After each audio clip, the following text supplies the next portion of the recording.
Assalamualaikum warahmatullahi wabarakatuh. Halo kawan-kawan, apa kabar kalian? Perkenalkan, nama saya Zahrotun Muhtarisatul Ihtiromah. Kalian bisa manggil saya dengan sebutan Bu Risa. Bersama saya, fisika menjadi lebih menyenangkan.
Pembelajaran pada kesempatan kali ini, alangkah baiknya kita berdoa terlebih dahulu agar bisa dimudahkan dalam mencerna semua ilmu yang akan kita pelajari.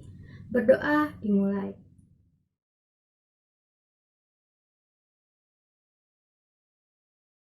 Baik, apa sih yang akan kita pelajari pada pembelajaran kali ini? Yang pertama, kita akan memahami apa itu hukum Kirchhoff. Kemudian yang kedua, kita akan memahami apa itu daya listrik. Yang ketiga, kita akan melakukan suatu percobaan mengenai hukum Kirchhoff. Dan yang terakhir, yaitu yang keempat, kita akan memahami konsep hukum Kirchhoff dalam kehidupan sehari-hari. Oke, berarti pada kesempatan kali ini kita akan mempelajari tentang hukum Kirchhoff dan juga daya listrik. Nah, kira-kira gimana sih sejarahnya bisa ditemukan hukum Kirchhoff ini? Nah, jadi hukum Kirchhoff ini dicetuskan oleh seorang fisikawan asal Jerman yang bernama Gustav Robert Kirchhoff pada 1845. Nah, jadi Gustav Robert Kirchhoff ini dia itu mengembangkan teori fisikawan George Simon Ohm, yang mana dalam hukum Kirchhoff ini itu memungkinkan melakukan perhitungan arus, tegangan, dan juga hambatan listrik dalam sirkuit listrik yang memiliki banyak putaran atau memiliki banyak loop. Nah, kepo nggak sih hukum Kirchhoff itu apa aja dan gimana sih bunyinya? Oke, lanjut ya. Yang pertama yaitu hukum 1 Kirchhoff. Nah, hukum 1 Kirchhoff ini menjelaskan bahwa kuat arus total yang masuk melalui suatu titik percabangan dalam sebuah rangkaian listrik akan sama dengan kuat arus total yang keluar dari titik percabangan tersebut. Misal kita mempunyai kuat arus I1. Nah, I1 ini dia masuk melalui sebuah titik percabangan, misal 2 percabangan, maka I1 ini akan terbagi menjadi I2 dan I3.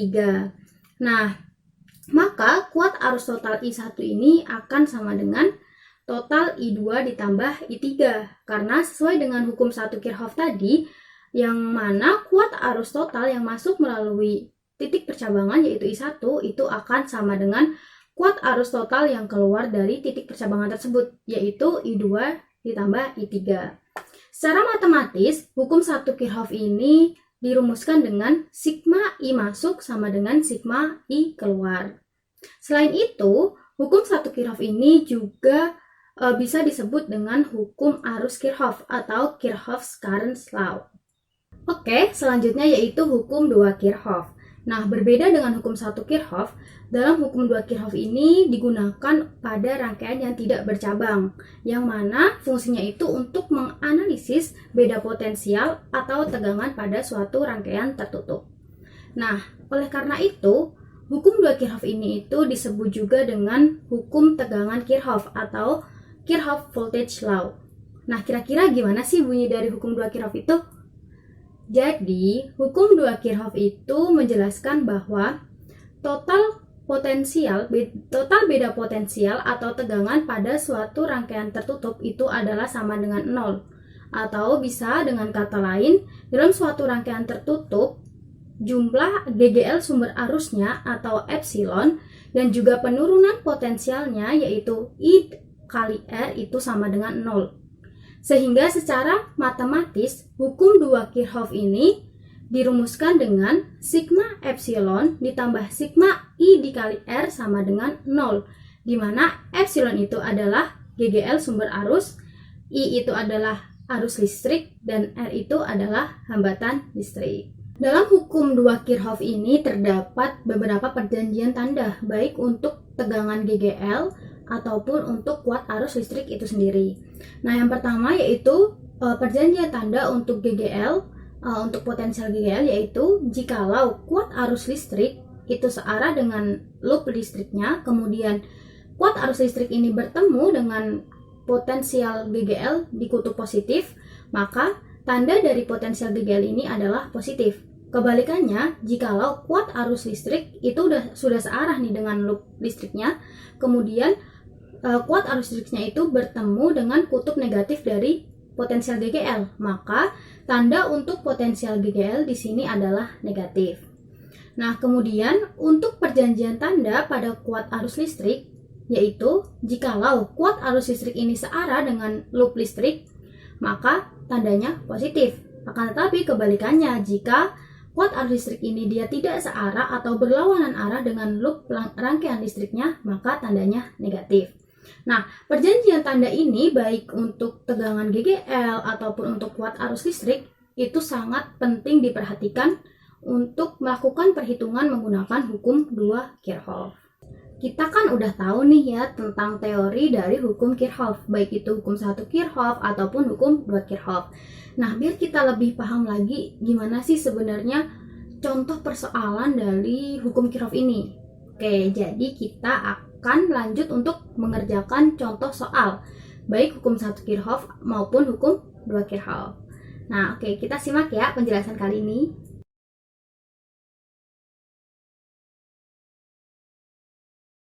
Baik, di sini kita akan menjelaskan tentang contoh soal hukum 1 Kirchhoff. Nah, soalnya yaitu perhatikan gambar berikut. Jadi terdapat gambar percabangan arus listrik. Nah, diketahui besarnya arus listrik yang melalui I2 sama dengan 1 ampere, I1 sama dengan 3 ampere, dan I4 sama dengan 0,5 ampere. Pertanyaannya adalah tentukan besarnya arus listrik yang melalui I3 dan I5. Nah, pertama kita tulis dulu yang diketahui, yaitu ada I1 sama dengan 3 ampere, I2 sama dengan 1 ampere, I4 sama dengan 0,5 ampere. Sedangkan yang ditanyakan yaitu nilai dari I3 dan juga I5. Nah, sekarang kita bahas untuk cara mencari I3 dan I5. Nah, untuk menyelesaikan masalah ini bisa menggunakan prinsip hukum 1 Kirchhoff, karena seperti yang kita tahu hukum 1 Kirchhoff itu adalah tentang percabangan pada rangkaian listrik. Nah, maka sesuai dengan hukum 1 Kirchhoff, nilai dari sigma I masuk sama dengan sigma I keluar, sehingga nilai I1 sama dengan I5, yaitu sama dengan 3 ampere. Kemudian, karena jumlah arus yang masuk itu sama dengan jumlah arus yang keluar, maka bisa dituliskan menjadi I1 sama dengan I5 dengan rincian I1 melalui percabangan, sehingga menjadi I2 ditambah I3 ditambah I4 sama dengan I5. Sehingga kita tinggal masukkan nilainya saja dan didapatkan nilai dari I3 sama dengan 3 dikurangin 1,5, sehingga nilai dari I3 adalah 1,5 ampere. Jadi besar kuat arus yang melalui I3 dan I5 berturut-turut adalah 1,5 ampere dan 3 ampere. Jadi untuk rangkaian listrik yang bercabang seperti ini kita bisa menerapkan hukum 1 Kirchhoff untuk menyelesaikan soalnya. Oke, selanjutnya yaitu contoh soal hukum 2 Kirchhoff. Nah, di sini ada soal yaitu sebuah elementer sekunder memiliki GGL E1 dan E2 seperti pada gambar. Nah, yang diketahui yaitu nilai E1 adalah 12 volt, kemudian hambatan dalamnya 1 ohm, kemudian R1-nya adalah 1,5 ohm dengan E2-nya adalah 6 volt yang memiliki hambatan dalam 1 ohm. Nah, nilai dari R2 adalah 0,5 ohm dan R3 adalah 1 ohm. Nah, tentukan tegangan jepit BC. Nah, diketahui nilai dari E1, kemudian hambatan dalam serta resistornya. Maka ketika ditanyakan tegangan jepit BC, maka pertama kita harus mengetahui dulu, kita menyelesaikan persoalan ini menggunakan hukum 2 Kirchhoff karena dia memiliki 2 GGL. Nah, selain itu kita harus menentukan loopnya terlebih dahulu. Nah, arahnya itu bebas, mau milih searah jarum jam ataupun berlawanan putaran arah jarum jam. Akan tetapi di sini kita menggunakan loop searah jarum jam. Oke, setelah kita menentukan arah loopnya yaitu searah jarum jam, maka dari rangkaian tersebut kita dapat memperoleh rumusan sebagai berikut, yaitu sigma I dikali R ditambah sigma E sama dengan 0. Nah, kita tahu bahwa di hukum 2 Kirchhoff itu ada yang namanya perjanjian tanda. Nah, jadi aplikasinya di sini seperti yang kita lihat bahwa ketika arus itu pertama kali menemui kutub negatif dari GGL yaitu di E1, maka nilai dari E1 adalah minus, yaitu minus E1, sedangkan kemudian arus bertemu dengan kutub positif dari E2 sehingga nilai GGL E2 adalah positif. Nah, kemudian karena arusnya itu searah dengan loop, maka nilai I-nya adalah positif sehingga I dikali dalam kurung R1 ditambah R2, kemudian ditambahkan resistor dari rangkaian listriknya, tutup kurung, dikurangi nilai dari E1 ditambah E2 sama dengan 0. Kemudian kita tinggal masukkan nilai-nilai yang sudah diketahui seperti hambatan dalam dan juga hambatan dari rangkaiannya, kemudian kita masukkan nilai GGL-nya pula sehingga didapatkan 5I min 6 sama dengan 0, sehingga nilai dari I atau arusnya yaitu 6/5 sama dengan 1,2 ampere.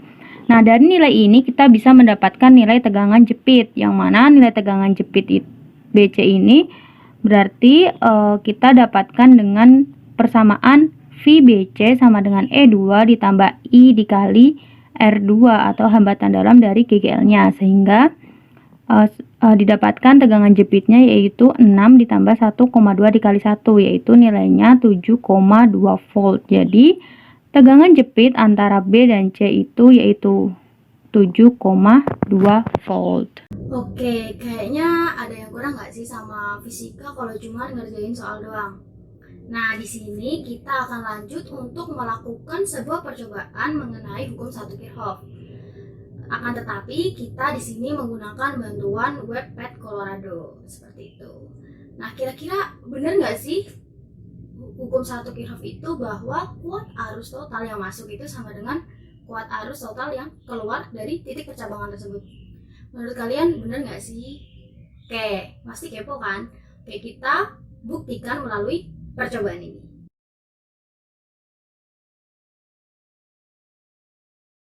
Baik, di sini kita akan melakukan percobaan mengenai hukum Kirchhoff, di mana jika kalian klik link yang sudah disediakan maka akan tertuju pada webpad ini. Oke, kita langsung saja ya.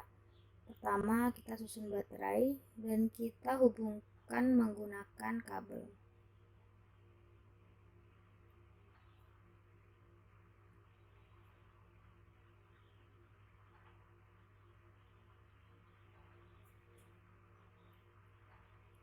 Kita berikan lampu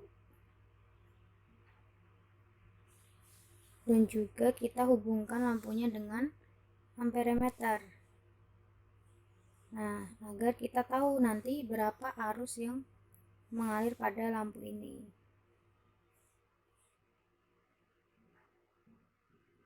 Oke, kita akan membuat cabang di sini. Nah, kita buat 2 percabangan.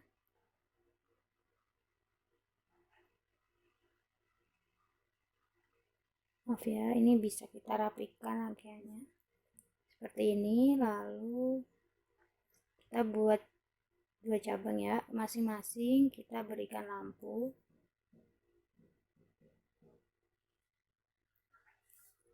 Dan juga amperemeter nantinya untuk mengukur arus yang mengalir pada lampunya. Oke.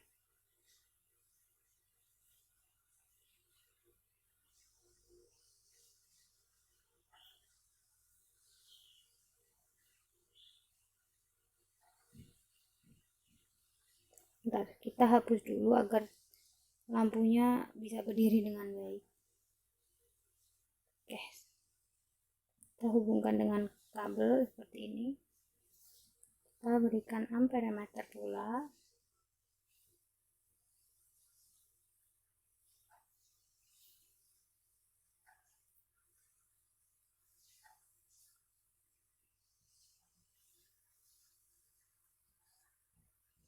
Lalu kita akan buat di sini menjadi satu jalur kembali sebagai titik percabangan keluarnya.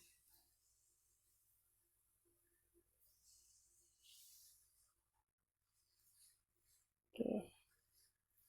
Nah, jadi kurang lebih percobaan dari hukum Kirchhoff menggunakan webpad bisa dilihat seperti yang ada di layar. Jadi ketika kita akan menghitung arus yang masuk melalui rangkaian, kemudian melalui percabangan, yaitu lampu 1 dan lampu 2. Nah, seperti yang kita lihat bahwa pada rangkaian ini terlihat bahwa arusnya yaitu arus masuk yang sebelum percabangan adalah 0,6 ampere, kemudian ketika melalui dua percabangan maka dia terbagi menjadi 0,3 ampere dan 0,3 ampere, sehingga di sini terbukti bahwa hukum Kirchhoff itu adalah ketika I masuk yaitu 0,6 akan sama dengan I2 ditambah I3, yaitu 0,3 ditambah 0,3 sama dengan 0,6. Nah, kalian juga bisa memvariasikan nilai tegangannya. Misal kalian klik baterainya, kemudian kalian bisa mengatur nilai tegangannya. Dan juga hambatan lampunya, kalian bisa mengaturnya sehingga nanti kalian bisa membuktikan arusnya itu akan sama atau tidak jika tegangannya berbeda dan juga hambatannya itu berbeda. Seperti itu. Sebelum kita masuk ke penjelasan konsep hukum Kirchhoff dalam kehidupan sehari-hari, kita akan sedikit membahas tentang daya listrik. Jadi, apa sih daya listrik itu? Daya listrik adalah energi listrik yang digunakan per detiknya atau per satuan waktu. Jadi, daya atau P itu didefinisikan sebagai E atau energi listrik per T, yaitu per satuan waktunya. Jadi, berapa sih energi listrik yang digunakan tiap detiknya atau tiap satuan waktunya? Oke, nah biasanya daya listrik ini itu dihitung menggunakan persamaan P sama dengan V dikali I. Nah, V itu tegangan listrik dan I itu adalah kuat arus listrik. Nah, kalian pasti bingung, kenapa sih kita harus belajar daya listrik, hubungannya apa sama hukum Kirchhoff gitu. Jadi, untuk konsep yang akan kita pelajari mengenai penerapan hukum Kirchhoff dalam kehidupan sehari-hari ini berawal pada penggunaan daya listrik. Baru nanti kita hubungkan dengan hukum 1 Kirchhoff. Kira-kira apa sih konsep yang bakal kita jelasin? Jadi, konsep yang akan kita gunakan untuk menganalisis hukum 1 Kirchhoff dalam kehidupan sehari-hari itu adalah peristiwa jeglek, atau mungkin kalian biasanya menyebut dengan listriknya lagi turun gitu. Jadi misal nih, kalian lagi enak-enak baca buku atau mungkin nonton TV atau mungkin lagi main game di komputer misal. Nah, tiba-tiba lampu mati dan sebelumnya itu kayak ada jeglek gitu. Nah, jadi itulah yang dinamakan peristiwa jeglek atau listriknya lagi turun. Nah, kira-kira gimana sih hubungannya sama hukum 1 Kirchhoff? Kira-kira ada yang tahu nggak? Oke, Ibu jelasin ya.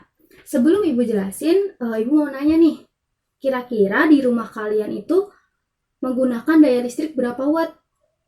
Coba Ibu mau denger dong jawabannya apa? Oke, kayaknya ada yang bilang 900 watt gitu.